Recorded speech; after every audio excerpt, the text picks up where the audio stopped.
شوہر اپنی بیویوں کو خود غیروں کی بغل میں دیتا ہے تاکہ ان کی بیویاں ان کی بغل میں آئیں۔ ننگوں کے کلب بنائے جاتے ہیں جن میں مرد اور عورت جانوروں کی طرح ننگے ایک دوسرے کے سامنے پھرتے ہیں۔ امیر سود کے ذریعے سے غریبوں کا خون چوس لیتا ہے اور مالدار غریبوں سے اس طرح کام لیتے ہیں کہ مانو وہ ان کے غلام ہیں اور صرف ان کی خدمت ہی کے لیے پیدا ہوئے ہیں۔ مطلب اس خبیث کلمے سے جو پودا بھی جہاں پیدا ہوا ہے کانٹوں سے بھرا ہوا ہے اور جو بھی پھل اس میں لگتا ہے کڑوا اور زہریلا ہی ہوتا ہے۔ اللہ تعالیٰ ان دونوں مثالوں کو بیان کرنے کے بعد آخر میں فرماتا ہے، ایمان لانے والوں کو اللہ ایک پکی بات کی بنیاد پر دنیا اور آخرت دونوں میں جماؤ اور مضبوطی دیتا ہے اور ظالموں کو اللہ بھٹکا دیتا ہے۔ قرآن سورہ 14 ابراہیم آیت 27۔ یعنی طیب کلمے پر جو لوگ ایمان لائیں گے اللہ تعالیٰ ان کو ایک مضبوط قول کے ساتھ دنیا اور آخرت دونوں میں جماؤ اور مضبوطی دے گا، اور ان کے مقابلے میں وہ ظالم لوگ جو خبیث کلمے کو مانیں گے اللہ ان کی ساری کوششوں کو بھٹکا دے گا۔ وہ کبھی کوئی سیدھا کام نہ کریں گے جس سے دنیا یا آخرت میں کوئی اچھا پھل پیدا ہو۔ کلمہ پڑھنے والا رسوا اور پریشان کیوں؟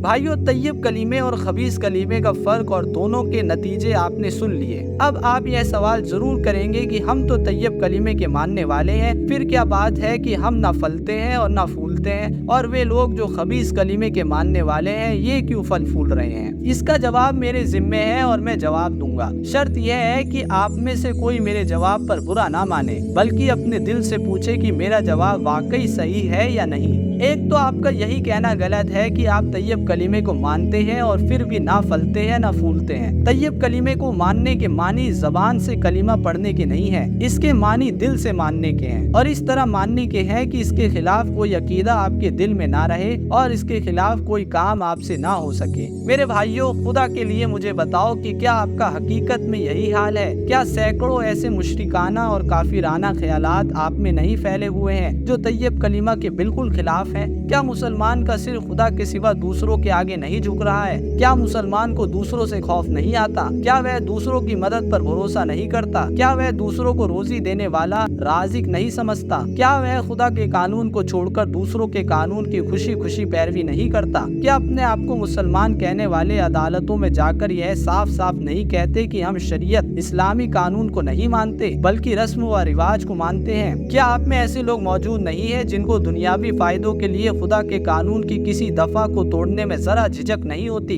کیا آپ میں ایسے لوگ موجود نہیں ہیں جن کو کافروں کے غضب کا ڈر ہے مگر خدا کے غضب کا ڈر نہیں، جو بددینوں کو خوش کرنے کے لیے سب کچھ کرنے کو تیار ہو جاتے ہیں مگر خدا کی خوشی حاصل کرنے کے لیے کچھ نہیں کر سکتے، جو کافروں کی حکومت کو حکومت سمجھتے ہیں اور خدا کی حکومت کے بارے میں انہیں کبھی یاد بھی نہیں آتا کہ وہ بھی کہیں موجود ہے؟ خدا کے لیے سچ بتائیے کہ کیا یہ سچ نہیں ہے؟ اگر یہ سچ ہے تو پھر کس منہ سے آپ کہتے ہیں کہ ہم طیب کلمہ کے ماننے والے ہیں اور اس کے باوجود ہم نہیں پھلتے پھولتے؟ پہلے سچے دل سے ایمان تو لائیے اور طیب کلمے کے مطابق زندگی اختیار تو کیجیے، پھر اگر وہ پیڑ پیدا نہ ہو جو زمین میں گہری جڑوں کے ساتھ جمنے والا اور آسمان تک چھا جانے والا ہے تو اللہ پناہ میں رکھے اپنے خدا کو جھوٹا سمجھ لینا کہ اس نے آپ کو غلط بات کا یقین دلایا۔ کیا خبیث کلمہ کے ماننے والے پھل پھول رہے ہیں؟ پھر آپ کا یہ کہنا بھی غلط ہے کہ جو خبیث کلمے کو مانتے ہیں وہ واقعی دنیا میں پھل پھول رہے ہیں۔ خبیث کلمے کے ماننے والے نہ کبھی پھلے پھولے ہیں نہ آج پھل پھول رہے ہیں۔ آپ دولت کا ڈھیر، عیش و آرام کے سامان اور ظاہری شان و شوکت کو دیکھ کر سمجھتے ہیں کہ وہ پھل پھول رہے ہیں، مگر ان کے دلوں سے پوچھے کہ کتنے ہیں